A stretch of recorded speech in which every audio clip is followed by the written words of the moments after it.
A paz do nosso Senhor Jesus Cristo, eu sou Veridiana Costa, estamos aqui hoje para mais um dia de leitura. Senhor Deus e Pai, glorificado e exaltado és o teu santo nome. Muito obrigada, Pai, por mais um dia de vida, agradeço por sua bênção, por sua proteção. Muito obrigada, Senhor, pelos teus livramentos, Pai. Por favor, nos abençoe nesta leitura, que cada palavra sua, Senhor, seja ensinamento em nossas mentes e em nossos corações, nos inspire e nos direcione sempre a Ti, em nome de Jesus.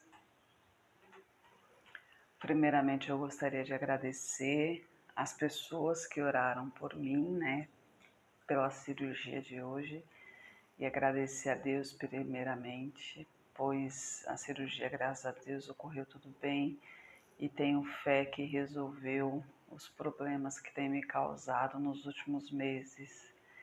Eu ainda tô assim, a cabeça tá doendo bastante, porque fiquei muito tempo sem me alimentar, desde a meia-noite, em jejum, e não sei nem que horas que foi a cirurgia, acabou atrasando bastante. E tem as prioridades, como pessoas, idosas, com diabetes, hipertensão, pessoal que vai para a CTI, então acabou que atrasou bastante a cirurgia e eu fui me alimentar, já era quase 4, aliás, já passava das 16 horas. Então minha cabeça tá, imagina só. Mas eu vou ler um capítulo, não vou deixar passar em branco não, porque a gente tem que honrar o nome do Senhor, Eu me mantive tranquila porque aquele que está no Senhor, a gente sabe que tudo depende dele, porque tudo é para ele e por ele, Então eu estava bastante tranquila em relação a isso, porque eu entreguei nas mãos do Senhor e eu tinha fé que ele iria fazer o melhor de acordo à vontade dele, Independente do resultado. Lógico que o meu desejo é que resolva, Eu ainda estou com algodão aqui do acesso. Mas vamos lá. Lembrando que a gente está lendo o livro de Números, o livro de Moisés, e a gente está lendo na sequência cronológica, de acordo com os acontecimentos. Hoje a gente vai ver o capítulo 11, a murmuração dos israelitas. Gente, isso é muito importante. Muita gente fica murmurando por aí. Deus detesta a murmuração. E a murmuração é algo terrível para Deus, por quê? Porque Deus já deu tudo para nós, tudo está ao nosso alcance, E o sol está aí para todos, ou seja, tudo está para acontecer com qualquer pessoa, independente se ela seja ímpio ou se ela seja filho de Deus. Então, quando um filho de Deus murmura, Deus fica super irritado com isso, porque Deus já lhe deu a vida, Deus já lhe deu o plano de salvação, Deus já lhe mostrou como vencer o mundo, Deus já lhe mostrou quais dons Ele é capaz de lhe dar se você tiver uma vida fiel a Ele. Então, com tudo que Deus lhe dá, com tudo que Deus lhe mostrou, você ainda murmurar, Deus fica realmente muito irritado com essa situação, Então, vamos ver o que está falando no capítulo 11. E aconteceu que queixou-se o povo, falando o que era mal aos ouvidos do Senhor. O que, ouvindo o Senhor, a sua ira se acendeu, e o fogo do Senhor ardeu entre eles e consumiu os que estavam na última parte do arraial.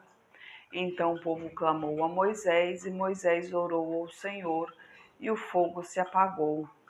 Pelo que chamou aquele lugar Taberá, porquanto o fogo do Senhor se acendera entre eles.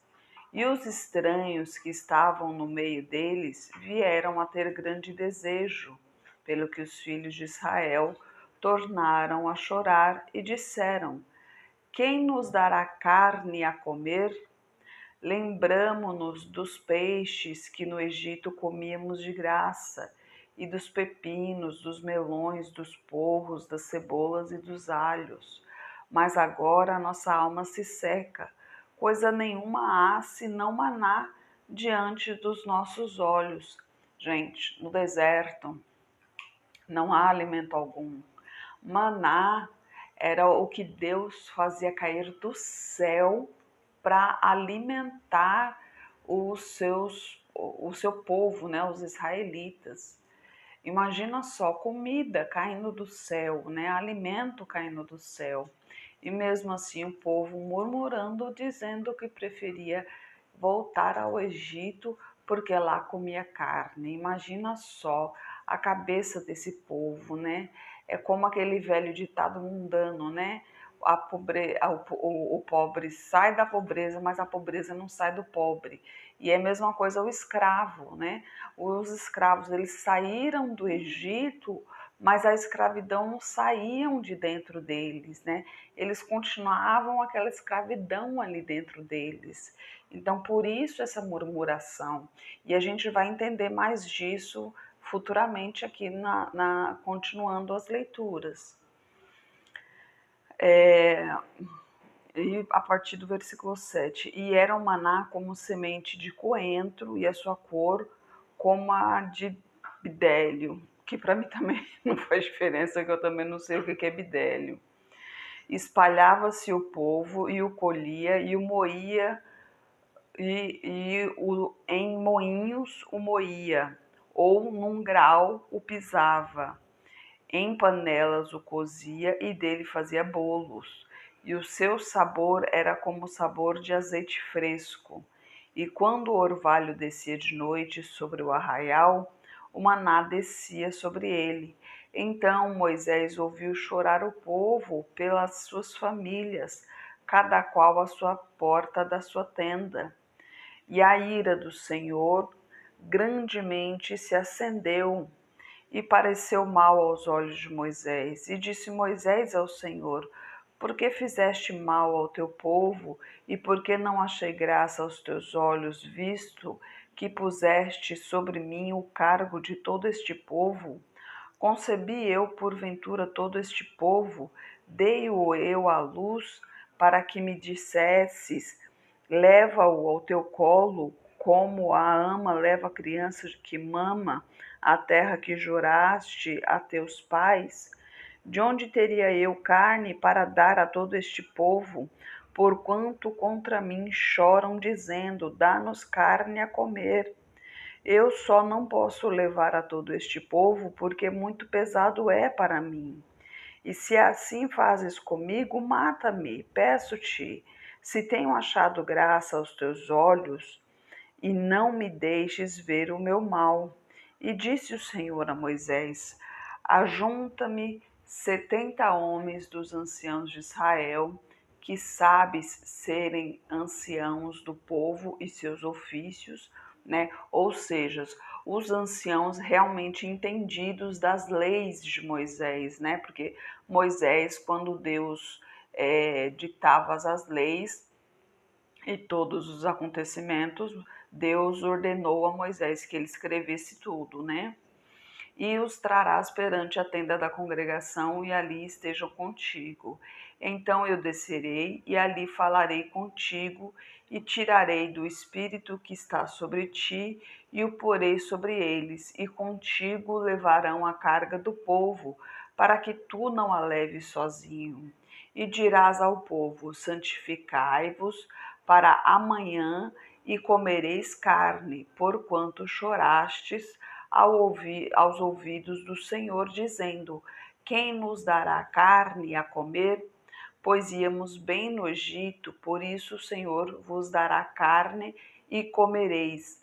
Não comereis um dia, nem 2 dias, nem 5 dias, nem 10 dias, nem 20 dias, mas um mês inteiro, até vos sair pelas narinas, até que vos enfastieis dela, porquanto rejeitastes ao Senhor, que está no meio de vós, e chorastes diante dele, dizendo: porque saímos do Egito?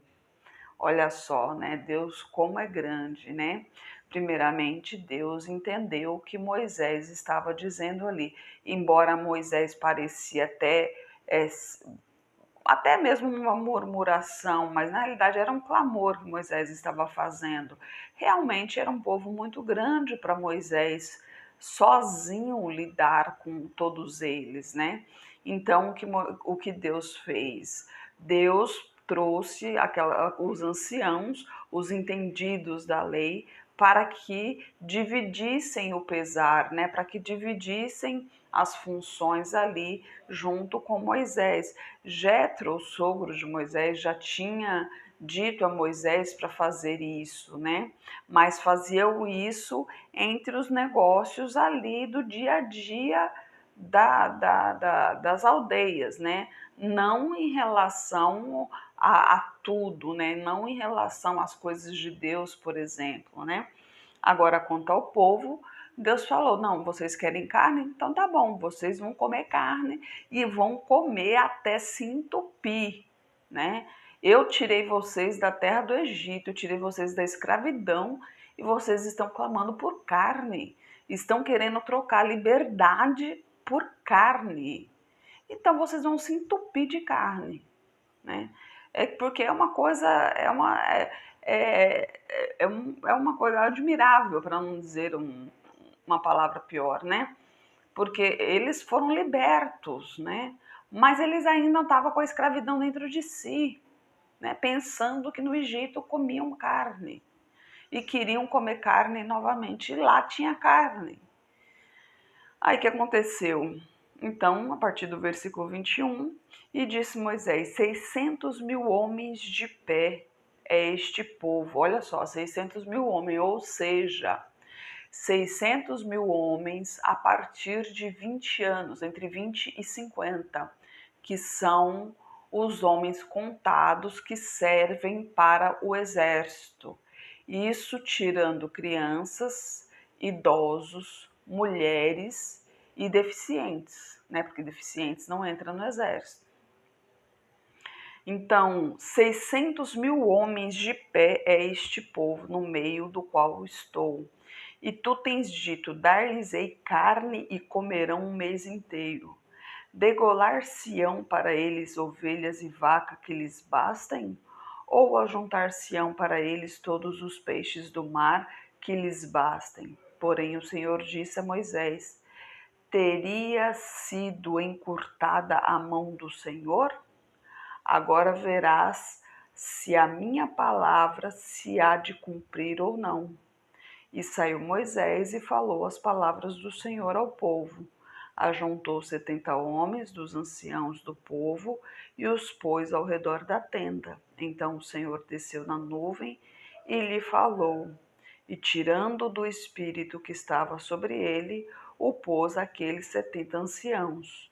E aconteceu que, quando o espírito repousou sobre eles, profetizaram, mas depois nunca mais. Porém, no arraial ficaram 2 homens. O nome de um era Eldade e o de outro Medade. E repousou sobre eles o espírito, porquanto estavam entre os inscritos, ainda que não saíram à tenda, e profetizavam no arraial. Então ocorreu um moço e anunciou a Moisés e disse: Eldade e Medade profetizam no arraial. E Josué, filho de Num, servidor de Moisés, um de seus jovens escolhidos, respondeu e disse: Moisés, meu senhor, proíbe-lhe. Porém Moisés lhe disse: tu tens ciúmes por mim? Quem dera que todo o povo do Senhor fosse profeta e que o Senhor pusesse o seu espírito sobre ele. Depois Moisés se recolheu ao arraial, ele e aos anciãos de Israel. Olha só, como diz a palavra do Senhor, muitos serão chamados, poucos os escolhidos. Daqueles 70 chamados, nenhum foi escolhido para ser profeta, né? Na realidade, os profetas, né, onde o Espírito desceu, eles estavam em casa.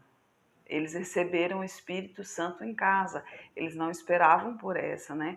E receberam o Espírito Santo do Senhor. Então, aí, quando você menos espera, tá vendo? Pode vir a presença do Senhor em ti. Por isso que a palavra de Deus diz: vigiai e orai, porque quanto menos se espera, Deus pode aparecer, o Espírito Santo pode estar mandando uma mensagem para você e você não está vendo. E no versículo 31, então soprou um vento do Senhor e trouxe codornizes do mar e as espalhou pelo arraial, quase caminho de um dia, de um lado e de outro lado ao redor do arraial, quase 2 côvados sobre a terra. Então o povo se levantou todo aquele dia e toda aquela noite, e todo o dia seguinte, e colheram as codornizes. O que menos tinha, colhera 10 hômeres. Eles as estenderam para si ao redor do arraial. Quando a carne estava entre os seus dentes, antes que fosse mastigada, se acendeu a ira do Senhor contra o povo e feriu o Senhor o povo com uma praga muito grande. Por isso o nome daquele lugar se chamou Quibrote Hatavá, porquanto ali enterraram o povo o que teve o desejo. E Quibrote Hatavá caminhou o povo para Hazerote e pararam em Hazerote. Eu não vou prolongar muito aqui, porque tá difícil, a internet realmente muito difícil. E olha que eu estou em casa, eu estou em Itabuna e realmente está difícil para publicar o vídeo. Mas vocês viram, né, gente? A murmuração, ela mexe muito com Deus, né? Deus se sente muito abalado com a murmuração, então tome muito cuidado. Eu sei que é difícil, né? A gente passa por situações delicadas, principalmente quando se trata da questão financeira, e às vezes até mesmo sem querer a gente acaba blasfemando, mas como Deus diz, vigiai e orai, então preste muita atenção. Quando você perceber que está blasfemando, na mesma hora pede perdão a Deus, para que não aconteça a você de Deus se irar, porque aquele que tem a ira de Deus, esse não receberá o perdão de Deus, enquanto não se humilhar perante Ele, enquanto não reconhecer o seu lugar, enquanto não reconhecer a sua submissão. Então, murmurar é algo terrível, até mesmo porque se a gente for olhar à nossa volta, a nossa situação é difícil, se sua situação é difícil, mas olha em volta, olha quantas pessoas no mundo, muita gente passando fome, gente sofrendo com guerra, gente, olha, crianças morrendo, né, pessoas, eu digo demônios, né, porque essas pessoas só podem estar endemoniadas, entrando em creches, matando as crianças. Isso como que se fala? Sacrifício de sangue inocente. Então, a gente vê essas coisas, não tem o que murmurar, porque são coisas terríveis, cada vez mais terríveis que está acontecendo pelo mundo. Então, a gente só tem a agradecer, porque tudo que a gente possui, mesmo que seja pouco, mas tudo é do Senhor, até a nossa própria vida pertence ao Senhor.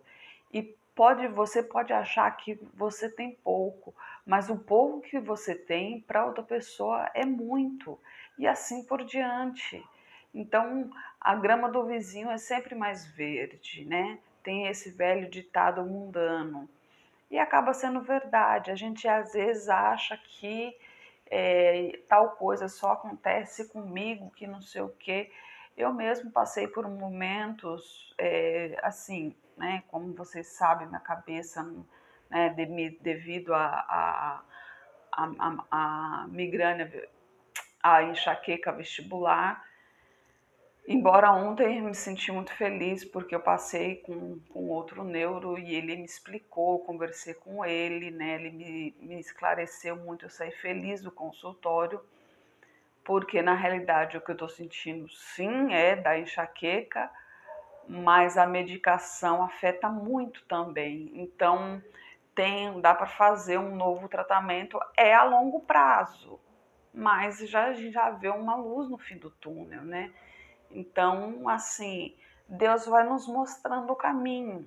Então, talvez se eu tivesse ido antes, hoje, por exemplo, eu já estaria bem melhor, eu já não estaria mais nessa fase que eu estou passando, né? E outras coisas que eu vi que está acontecendo comigo, eu realmente também fiquei pensando, falei, poxa, caramba, mas será que está acontecendo isso? Será que é só comigo isso? Será que a culpa é minha? Porque nesses momentos, tem momentos que a gente pensa isso, poxa, a culpa é minha, o que eu estou fazendo de errado, né? O que eu posso fazer para mudar isso, né? Por que está acontecendo isso? E quando a gente escuta testemunhos, quando a gente escuta pregações, aí a gente começa a perceber que não é só com a gente. E isso nos dá um alívio, porque a gente vê que a culpa não é nossa, né? Isso, na realidade, até é função de um psicólogo. Inclusive, eu faço, quer dizer, estou tentando fazer o tratamento psicológico devido a ter que ir correndo para São Paulo. Eu tive que cancelar, né? Eles não liberaram para eu fazer uma pausa, né? Eu tive que cancelar e daí agora refazer todo o processo, mandar o pedido, esperar autorização e tal. Mas eu vou voltar ao psicólogo, né? Fazer a terapia, porque realmente a gente necessita dessas terapias, a gente necessita de contato humano.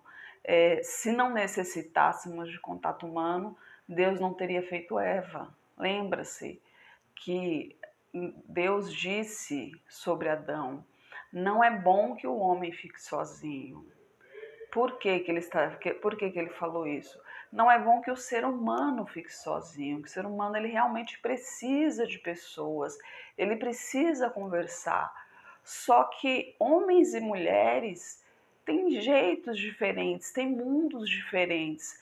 Então, um casal realmente, ele nunca vai conseguir ter uma conversa, uma boa conversa assim, que realmente agrade os dois, porque são mundos diferentes, são tipos de conversas diferentes, são jeitos diferentes.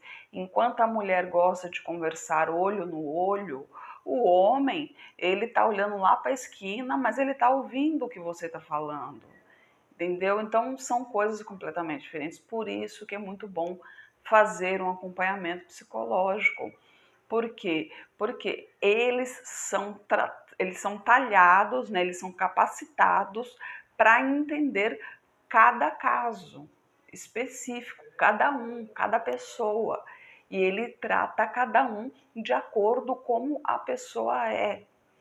Então, não desmereça o psicólogo, tá, gente? Não desmereça, porque o trabalho que eles fazem, lógico que com certeza tem alguns por aí, como todas as profissões, tem alguns por aí que se aproveitam da ocasião, mas como todas as profissões, mas o psicólogo, ele realmente ele tem um papel muito importante.